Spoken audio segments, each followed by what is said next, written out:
ओम नमो नारायणाय नमः। राधे राधे, जय श्री राधे। आज हम आपको देवशयनी एकादशी की ऐसी पावन कथा सुनाने जा रहे हैं जिसके श्रवण मात्र से ही भगवान श्री हरि विष्णु की कृपा प्राप्त होती है। आषाढ़ शुक्ल पक्ष की एकादशी को आने वाली यह तिथि हरिशयनी या आषाढ़ एकादशी भी कहलाती है। इसी दिन भगवान विष्णु क्षीर सागर में शेषनाग की शैया पर 4 महीने के लिए योग्य निद्रा में चले जाते हैं और चातुर्मास का शुभारंभ होता है। तो चलिए भक्तों, आज की कथा प्रारंभ करते हैं। देवशयनी एकादशी की कथा। पौराणिक काल में सूर्यवंश के महान और धर्मपरायण राजा मानधाता राजा राज्य करते थे। उनकी प्रजा सुखी थी, चारों ओर हरियाली थी और राज्य में धर्म तथा न्याय का बोलबाला था।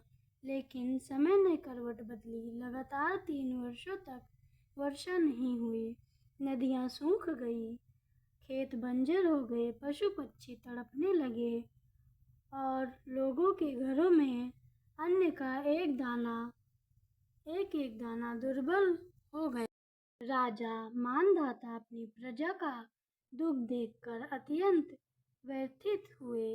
उन्होंने सोचा कि यदि प्रजा दुखी है तो राजा का सुख भी व्यर्थ है। समाधान की खोज में वे वन की ओर निकल पड़े। वहां उनकी भेंट महान तपस्वी महर्षि अंगिरा से हुई। राजा ने हाथ जोड़कर कहा, हे गुरुदेव, मेरे राज्य में भयंकर अकाल पड़ा है। कृपया बताइए कि इस संकट से मुक्ति कैसे मिलेगी। महर्षि अंगारी ने ध्यान लगाया और बोले, राजन, भगवान श्री हरि विष्णु की कृपा के बिना यह संकट दूर नहीं होगा। आप स्वयं और अपनी समस्त प्रजा के साथ आषाढ़ शुक्ल एकादशी अर्थात देवशयनी एकादशी का व्रत करें। पूरे मन से भगवान विष्णु की पूजा करें, उनका नाम जाप करें और द्वादशी को विधि पूर्वक व्रत का पारण करें। राजा ने पूरे राज्य में घोषणा करवा दी। एकादशी के दिन सभी लोग ने प्रातः स्नान किया, भगवान विष्णु और माता लक्ष्मी का पूजन किया, तुलसी दल अर्पित किया, दिया जलाया और दिन भर ओम नमो भगवते वासुदेवाय मंत्र का जप करते रहे। रात भर भजन कीर्तन और हरि नाम संकीर्तन हुआ। द्वादशी के दिन सभी ने विधि पूर्वक व्रत का पारण किया। ब्राह्मणों, साधुओं और गरीबों को अन्न, वस्त्र और दान दिया। भक्तों का निष्कपट श्रद्धा देखकर भगवान श्री हरि विष्णु अत्यंत प्रसन्न हुए। कुछ ही समय में आकाश में बादल छा गए, तेज वर्षा होने लगी, सूखी धरती फिर से हरी भरी हो गई, खेतों में फसलें लहलाने लगी, नदियां जल से भर गई और राज्य में फिर से सुख शांति और समृद्धि लौट आई। तभी से देवशयनी एकादशी का व्रत अत्यंत पुण्यदायक माना गया है।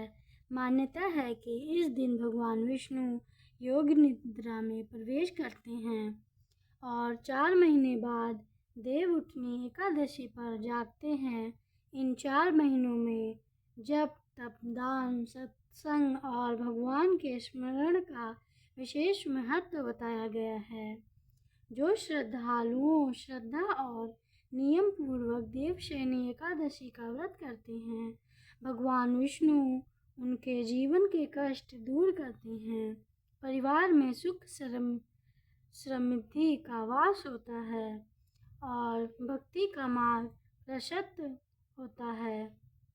यदि आपको यह कथा पसंद आई हो तो भगवान विष्णु के प्रति अपनी श्रद्धा व्यक्त करते हुए कमेंट में अवश्य लिखें। ओम नमो नारायणाय नमः। वीडियो को लाइक करें, अपने परिवार और मित्रों के साथ साझा करें और ऐसे सनातन धर्म से जुड़े वीडियो को देखने के लिए हमारे मेरे माधव श्याम चैनल को सब्सक्राइब करना ना भूलिए। बोलिए श्री लक्ष्मी नारायण भगवान की जय। जय श्री हरि, जय श्री राधा कृष्ण।